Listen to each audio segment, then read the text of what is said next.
Alright, so I figured since I've had quite a bit of interest in both comments on also in a couple of emails that I got from folks about this 317, I figured I would start on this machine first. So this will be, it is a 1981 317. It's got the Onan conversion, which was done in evidently 93 or 94 based on the Onan serial number. And it also has a Brantley power steering kit on it. So what I'm going to do is basically it's just sitting there idling now. I think it's a really nice sounding engine. What I'm going to go ahead and do is I'm just going to fire the deck up to show you that the deck actually is very, very smooth. I'm actually really impressed with the deck so far. So let me get on it and fire the deck up, and then we'll bring it in the shop and we'll take the panels off and we'll look at it, see what we got, and kind of go from there.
Overall, you know, deck runs really smooth. It probably needs new bearings, but the bearings aren't overly tight. Clearly, I normally engage it at full throttle, but I engaged about half throttle there just to see what the deck engaged like. So let me get it in the shop, and it might be out of fuel. Let me get it in the shop, and we'll see what's wrong. We'll see what we got. There shouldn't be anything wrong with it.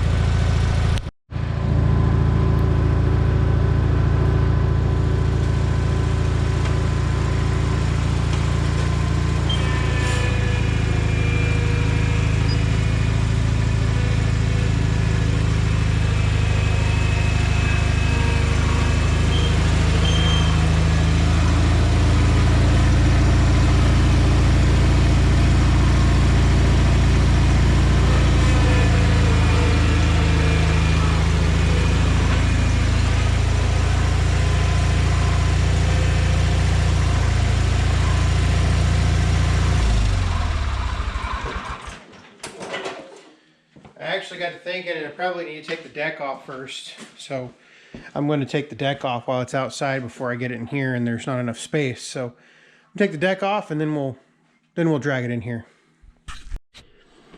All right, so to take the deck off, and I've done videos like this before. This doesn't have the right setup on it, so he just got a 9/16 nut on here. So I'm going to go ahead and take the tension off the belt. See if my front panel comes off there. That's good news. And then hopefully I can just take the belt off. Yep, just like that. Okay. I'm just going to leave this next to the tire, that way I don't run over it. Next, let me see if I can, I'm going to go ahead and lower the deck down.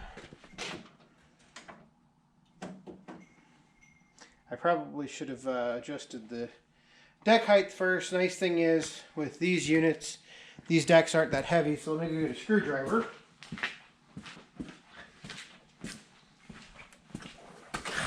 Alright, so now how I do these decks is probably a little bit different than most folks. I'm just going to set you down here, and hopefully you can see. I'm going to take this J-hook off here first. I'm just going to lift the deck up and then just pull the J-hook out. That lets the mule drive hang there. And then also, while I'm over here, I'm going to go ahead and get this nut right there. Or I can't do this one-handed. Let me see if I can. No, I actually need to get the screwdriver in there.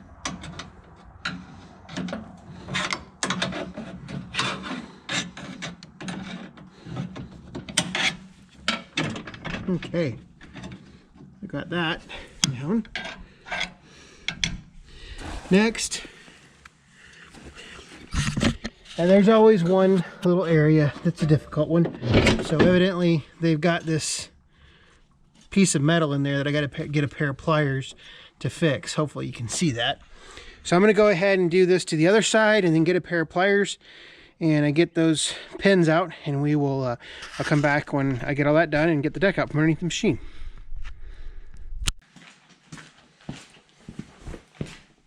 And it really doesn't matter which order you do this in.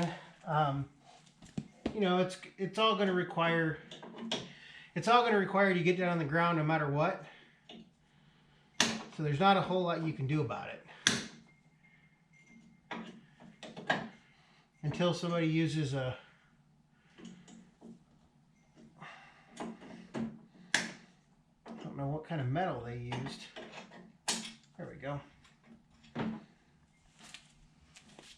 So now that comes off, and now I can do it to the other side.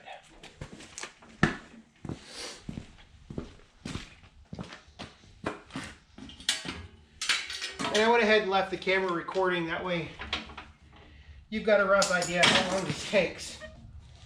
I mean, if you got, you know, if you're brand new at this, it's going to take you a while.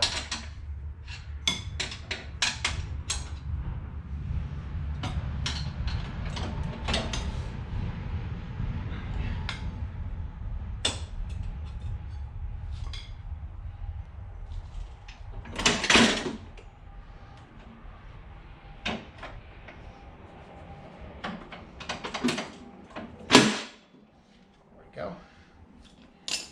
And this part.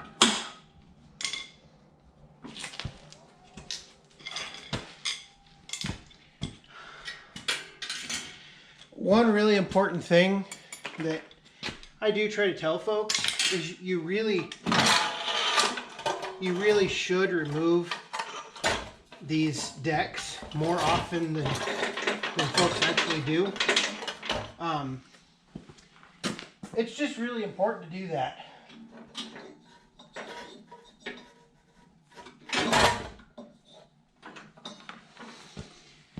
Because what we're probably going to find is there's probably a number of issues with this deck that probably could have been prevented if regular maintenance had been done.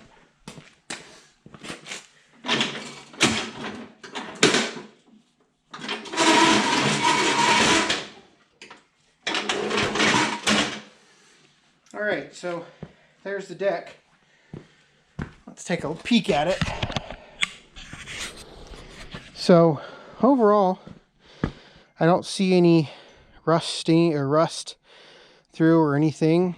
We know that it spins pretty good. The belt is kind of loose. Looks like it's been wobbling back and forth a little bit there. But overall, you know, not too bad. I think we might replace the bearings in it if I use it. This right here is concerning, but this is pretty normal on a 317. So this is a little bit different style than the 318. But having these break right here, that's pretty normal. So I'm just going to set the deck up against the wall, and then we'll drag the tractor in, and we'll go from there. All right, let's get the side panels off. I think that'll be the first thing we need to do. The hood's actually in pretty good shape. It's got some dents or some chips out of it and stuff. But overall, it's in pretty good shape. So one of the things that I do want to do is I want to relocate this wiring mess right here. I want to relocate it back inside the dash, the tower, instrument tower there. So that is one thing I do want to do. The battery was new in 10 of 18, it looks like. So based on this appearance, it looks like the side panels are just held in with 3 Phillips screws. So let me go get a Phillips screwdriver.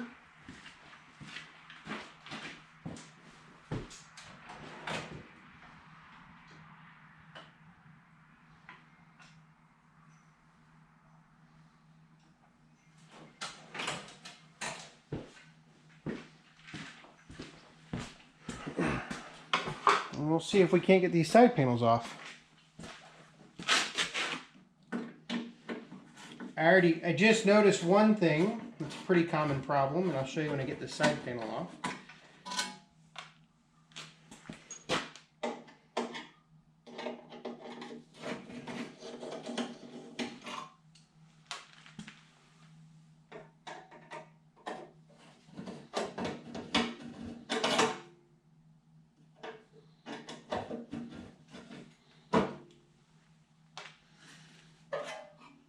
Okay, so one of the first problems I see on these 317s, a lot of times you're going to see cracks right around here on this side panel, and that is basically just from vibration over time.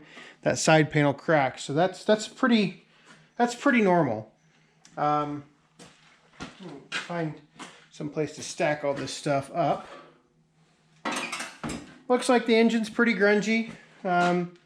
Looks like we've got some mouse remnants or something right in there, so we'll have to get rid of those. My intent on this is to, as I dig through it, I'm going to go ahead and pull the engine, and that way we can explore that Onan conversion kit.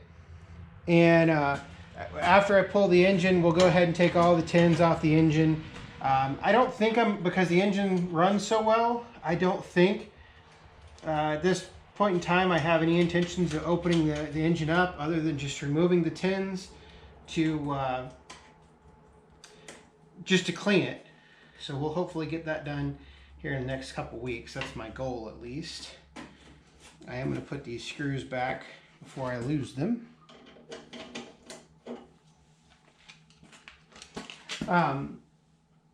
Honestly, I can't remember. I thought these were bolts that came with this machine. So I can't tell you if these screws are right or not. That is unknown to me. So go ahead and go take off the other side.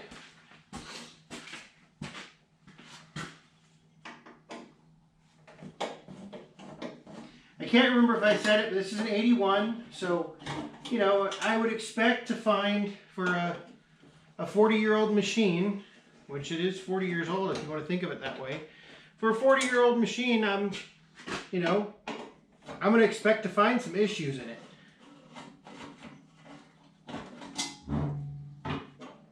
Okay.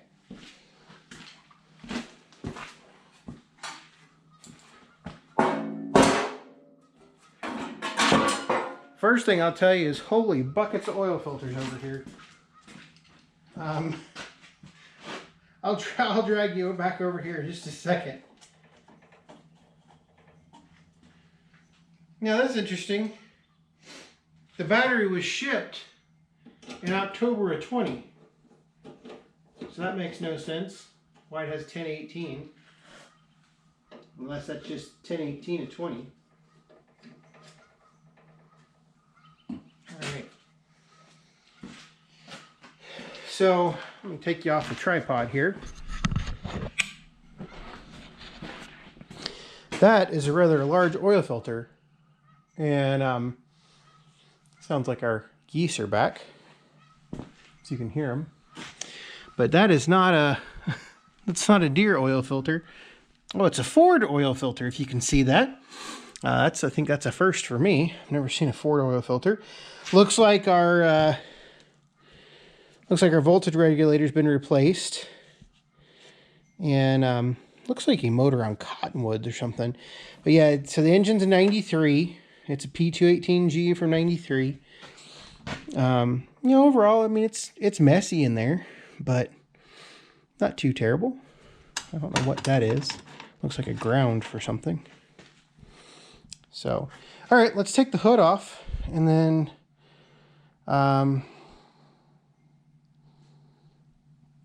I'm trying to remember how this, I think this is all a separate piece. I think. So what we're going to do is we're going to take the hood off. You just take 2 bolts off, and then I think you can just pull the whole hood out. Something I have not checked. Hey, the headlights even work. Let's see if all 3 of them work. Hey, all 3 headlights even work. That's amazing. It does look like the hood has been repaired at some point up there in the front. So, yeah, let me get the, it looks like a 9/16. So let me get a socket. Put you back up there on the stand. Make sure it's still recording. And I'll go get a socket and we'll take the hood off. All right. Hopefully this works. I can tell you that this engine is rather grungy. I do. Before I get too far, I need to go ahead and unhook the headlights, which I'm not quite sure. There's the plug. Oh, it's underneath the, oh, there we go. Okay, so headlights are unhooked.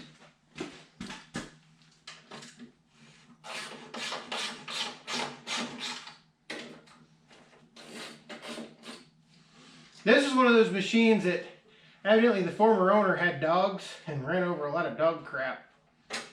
And tell you what, it is, I would wash off the tires, but I'm afraid the rest of the machine's going to get wet. Well, if the rest of the machine gets wet, then what happens is all that crud just solidifies in there.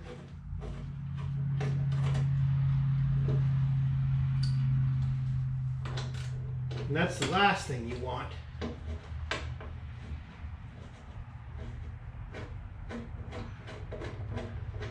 All right. Let's see if that works.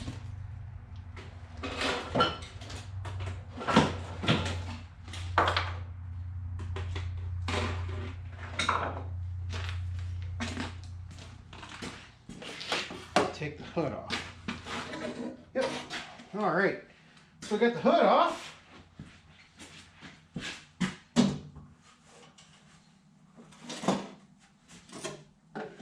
Put it right there. So now let's work on the fender pan. And so I got to study that for just a second, and then I'll come back and we'll work on taking the fender pan off. All right, I think I've gathered all my tools that I need to take this fender pan off. So there's a couple things you need to be concerned with. There are 4 bolts, 1 here, 1 back here, and then 2 on the other side. Then you need to take this hydrostatic linkage or hydrostatic release knob off, and then you have to take the deck height knob off. Fortunately, I tested it because this thing flummoxes me a lot. And it's very frustrating. This is actually loose. Sometimes it's not. And this is basically kind of welded itself on there.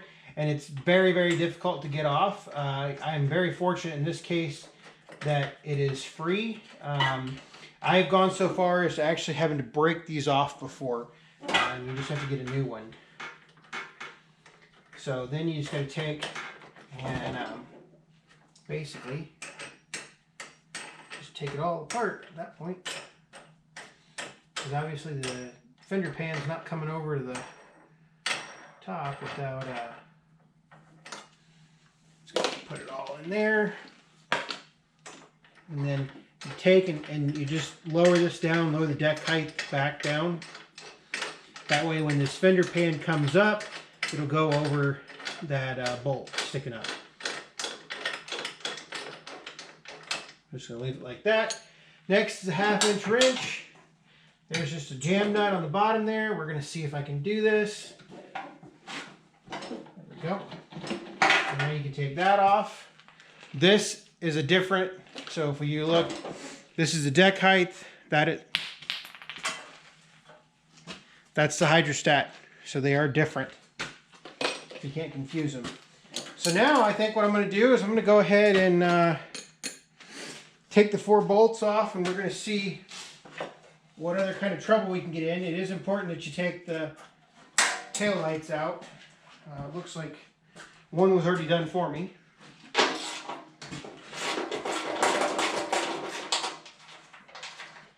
Now these are acorn nuts on a 317.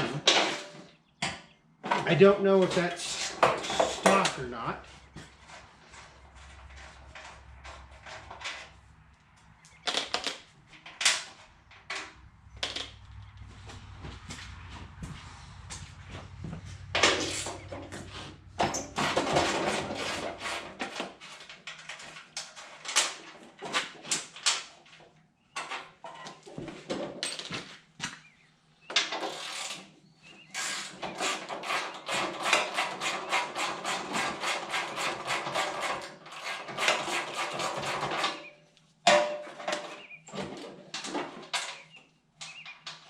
All right, so there's that. Now let's see if we can just pick it up and walk it back.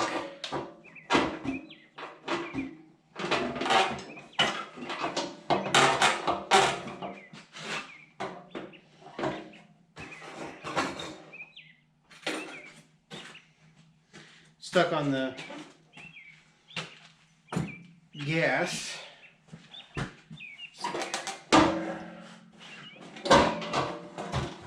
Go.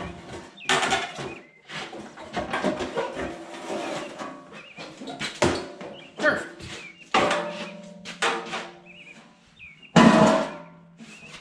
There we go. I'll put the gas cap back in there. That way there's no trash going in there like that. Looks like a 40-year-old tractor, that's for sure. But now we can explore that Brantley power steering kit. Definitely got a little bit of dirt and dust and debris on it. In fact, I think I'm going to wheel it out, and no, I'm not going to do that. I'll give myself all kinds of allergies. So let's walk around it for just a minute.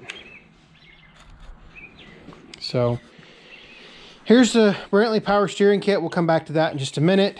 You know, clearly got a lot of dirt and debris there.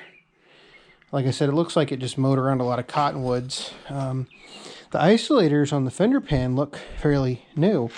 The gentleman that had it before I bought it in 2010, so he had it for almost 11 years. You know, so that's, I thought that was interesting. A lot of jumpered switches and stuff. You know, just a lot of, just gonna take a lot of cleanup. The problem with these 317s is that this is all one piece, so you can't necessarily take the side panels off. You can't like you can on a 318. So to really clean it, I mean, we're going to go ahead and pull the engine and everything to get it nice and clean. But yeah, I mean, overall, looks halfway decent. Got a lot of, definitely going to have to look at the engine because it's got a lot of crud around it. Like it's got some oil residue down there, but you know, I mean, that can be from a million different things.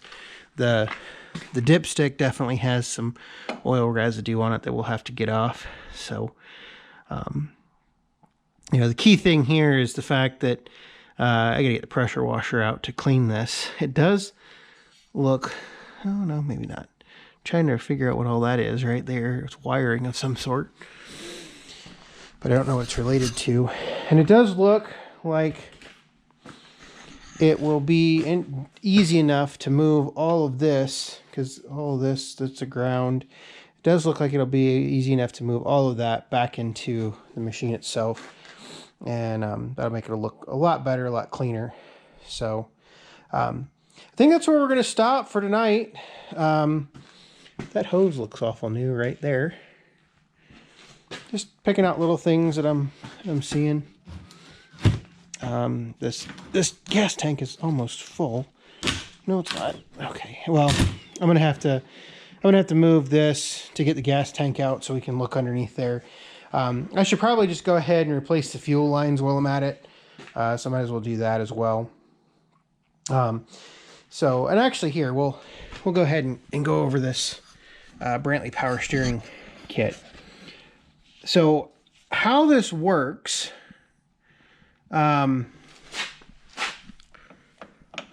keep in mind, I have no experience with these. Evidently there's fluid from probably the hydraulic valve. And then there's this brace right here that supports all of this stuff. And when you turn the wheel, so when you turn this wheel right here, that tie rod right here moves this arm. And this is somehow an input, I guess force-wise. Like I said, I don't know how all this works, so I'm trying to figure this out as I go. There's an input force, I guess, on this sleeve right here. And that sleeve pressurizes this cylinder, which pushes off the back. That's my guess, which all goes to this link right here that pushes the tie rod in and out. That's how I think it works.